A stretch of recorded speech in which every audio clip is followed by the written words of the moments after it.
Hello guys, today I'll show you how to disable or delete account in Binance Market.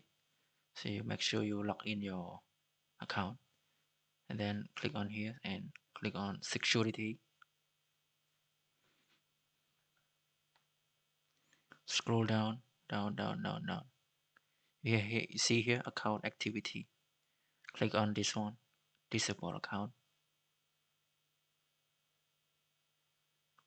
Okay, click on this one, disable this account and confirm. See, you can really wish to. Please make sure that account is secure before reacting. You can reacting again, but just leave it, don't reacting. So we will delete. See here. Okay, so now it's under 2 hours, so you cannot log in again.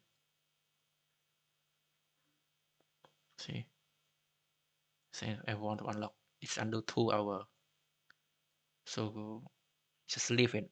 Make or 2 hours later, just leave it. Just leave it away. Hope you enjoy this video. Please subscribe for more. Bye bye.